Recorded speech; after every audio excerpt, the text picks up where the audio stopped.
ስለወሰንሽ ብቻ መሄድ አትችም። አንቺም ለልጁ እናት እንደሆነሽ እኔም ለልጁ አባት ነኝ። ግና 2 ወር ከምናምን የሆነ ልጅ እንዴት ነው ይዘሽው የምትሄጁ? ይህንን ነገር ወላጆችሽ ቢሰሙስ በሀሳብሽ የሚስማሙ ይመስልሻል ወይ? ሩታ አትሄጅም። እኔ እንኳን የመጣሁት የቤቱን ቁልፍ ላስረክብሽ ነው። እኔ የምፈልገው ልብሴን ይዤ ከዛ ቤት መውጣት ነው። አንቺ በነፃነት በደስታ ከልጅሽ ጋር ትኖሪበታለሽ። ከፈለግሽም ሌላ ቤት እገዛልሻለሁ፣ አፓርትመንትም የኔና ያንቺን እዛም ቤት መቀመጥ ትችያለሽ ብሎ ለሩታ ነገራት።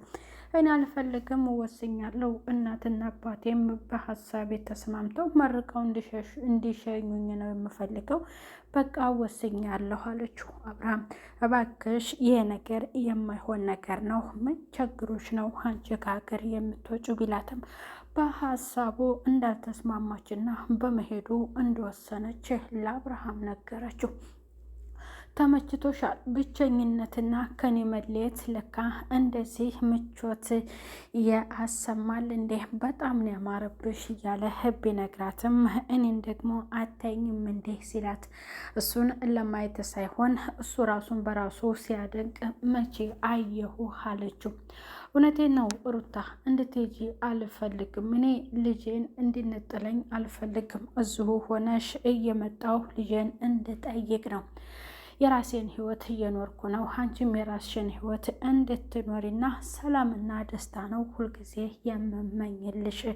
ግን የመሄድ ጉዳይ ጥሩ አይደለም፣ ደስም አላለኝም ቢላትም ያመንኩበትና የወሰንኩበት ስለሆነ በሀሳቤ ማንም ሊያስቀረኝ አይችልም አለችው። እሺ እንደዚያ ከሆነ ቤተሰብ ተጠይቆ የቤተሰብ ምላሽ ከተረጋገጠ በኋላ ነው እኔ አንቺ መሄድሽን ማረጋግጠው አላት።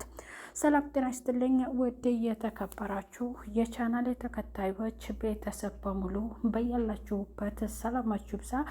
ለቻናሉ አዲስ የሆናችሁ ቤተሰብ የሆናችሁ ቪዲዮን ላይክና ሼር በማድረግ እስከ መጨረሻው ተከታተሉት። አብርሽና ሩታ ተገናኝተው ሁለቱም አውርተዋል። እሷም ያሰበችውን ውሳኔ ብቻዋን እንደማትወስነውና ከቤተሰብ አማክራ ወይም እውነቱን እንደምትሄድ ለወላጆቿ ካሳወቀች በኋላ ለሱ እንደምትነግረው ነግረዋለች። አብርሃም ወደ እሷ መመለስ ይፈልጋል። ፈገግታው ያስታውቃል። የልጇ አባት ነው፣ ባለቤቷ ነው። ሁለቱም የሚለያዩ ሰዎች አይደሉም፣ ይታረቃሉ። ሄርሜላ እንግዲህ የራሷን ህይወት እንድትኖርና ከሁለቱ ህይወት እንድትወጣና ቁርጧን እንድታውቅ ነው አብርሽ ዛሬ ሄዶ ከልጁ እናት ጋር የእሷን መሄድ ሰምቶ እኔ አንቺ ባትነግሪኝም በዙሪያችን ካሉት ከሌላ ሰው ሰምቻለሁኝ ልኬጂ እንደሆነ ነው። ያ ነገር ደግሞ ጥሩ አይደለም። ያሰብሽው ሀሳብ እኔ የፈለግሽውን ነገር እዚህ አደርግልሻለሁ። በህይወትሽ ጣልቃ እኔ አልገባም። የራስሽን ህይወት ትኖሪያለሽ። አልፈልግህም ብለሽኛል። እኔም የራሴን ህይወት እኖራለሁ። ግን እኔ ደግሞ ልጅን ይዘሽ ልትሄጂ ወይንም እንድትሄጂ አልፈቅድም። ምክንያቱም አንቺ ልጁን ትተሽ እንደማትሄጁ እንደሚናፍቅሽ ስለምታውቂ፣ እኔም ደግሞ አባት ስለሆንኩኝ እኔ ጋር እንኳን አብሮኝ ባይሆን እየመጣሁ የአባትነትን ፍቅር እንዳይና ልጄን መጠየቅ እፈልጋለሁ። የልጅ ነገ ሲያድግ ቆይማ አንቺ እናትነትን ፍቅር ብቻ ሰጥተሽ እንድታሳድጊው ትፈልጊያለሽ ወይ? ታይ ሩታ፣ አብረን እንሆንና ልጃችንን እናሳድግ ብሎ ለሩታ የነገራት። ሩታ እንግዲህ በተፈጠረው ነገርና በምትሰማው ነገር ውስጥ ገብታለች። ግን ከአብርሽ ተነጥላ እንደማያምርባትና እንደማትኖር ነው ወደ ውጪ መሄድ እያሰበችው ለእህቷ ነው የነገረቻት። እህቷ ደግሞ የማይሆን ሀሳብ ነው ይህን ድርጊት እንዴት እንደዚህ ታደርጊያለሽ ብላታለች። አብርሃምም አልደገፈላትም። ያንን በሀሳብ ደግሞ እሱ መክሯታል እንዳትሄድ። እኔ የፈለግሽውን ነገር አደርግልሻለሁ፣ በስማችንም የጋራ የጀመርነው ቤት እሱን እንጨርስና እዛ ትገቢያለሽ፣ እንደፈለግሽ በነፃነት በደስታ ትኖሪያለሽ፣ ሁሉንም ነገር አደርግልሻለሁ። መሄድ የለም እየመጣሁ ግን ፈቅደሽልኝና እኔ ደስተኛ ሆኜ ልጄን እንዳይ እፈልጋለሁ።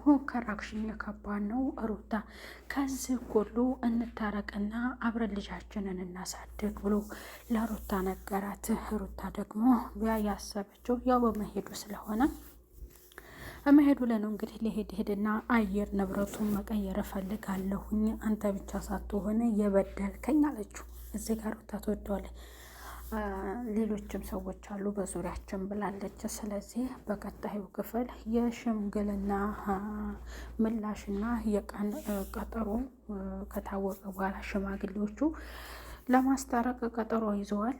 ያን ቀን እንግዲህ ሩታ ምን ትመለሳለች ነው ለእናትና ለአባቷ ያንን ነገር ስትናገር ደግሞ ምን አይነት ምላሽ እየሰጧት ይሆን የሚለውን ያንን በሚቀጥለው ቪዲዮ በአብርሽ ወይንም በሩታ ቻናል የምናየው ይሆናል። እንግዲህ አብርሽ በራሱ ቻናል ልቀቀው አብረን እንሆንና ልጃችንን እናሳድግ፣ ተለያይቶ መኖር ለማንም አልበጀም፣ እንኳን የወለደ ትዳር የመሰረተ ለሲንግልም ጥሩ አይደለም፣ ለተዋውቀው ለተለያዩትም እና እኔና አንቺ ደግሞ ፈጣሪ በልጅ ባርኮናል፣ ያንን አመስግነን ልጃችንን እናሳድግ፣ ትዳራችንን እንምራ፣ ለሌሎችም እንትረፍ እያለ ቤተሰቦቻችንም በእኛ መኩራትና መደሰት አለባቸው እንጂ የኔና አንቺ መለየት እንዴት እንደዚህ ሊሆን ይችላል?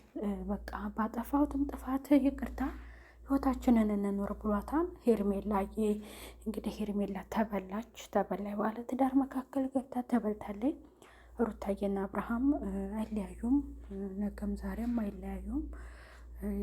ለቤተሰብ ተናግራ ይህንን እውነት ስትሰማ ደግሞ ቤተሰብ ልጅ ይዘሽ እንዴት ነው የምትሄጂው ብሎ እናትም አባቷም ሊቆጧት ስለሚችሉ አትሄድም።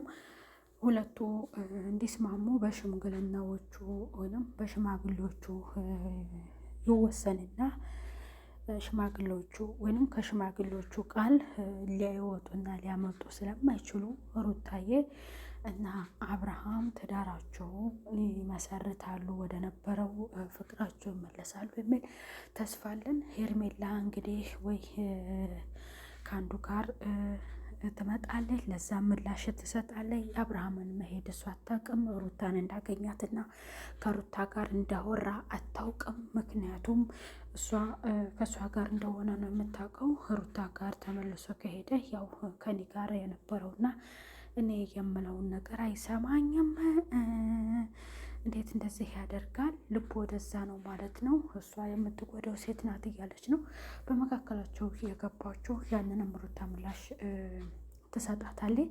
ሄርሜላ የአብርሽን መሄድና አብርሽ ከሩታ ጋር መገናኘቱን ወይንም ሁለቱ ማውራታቸውን ስለ ጉዞ እንድትቀር የነገራትን ከሰማች ሄርሜላም ትንጨረጨራለች ማለት ነው። እስቲ በቀጣዩ ክፍል ደግሞ የምናይ ይሆናል። የሄርሜላ ትመጣለች፣ በእሷ ምላሽ ትሰጣለች። እንግዲህ አንድ ጓደኛ ሹክ ይላትና ያው ትንጨረጨራለች ማለት ነው። የአብርሽና የሩታ አድናቂዎች ላይክና ሼር እያደረጋችሁ ለሁለቱ ጠንካራ ወጣቶችና ታዳጊዎች ላለሁኝ ቤተሰብ ቀጣይ በሌላ ቪዲዮ እስከምንገናኝ ባይ ባይ።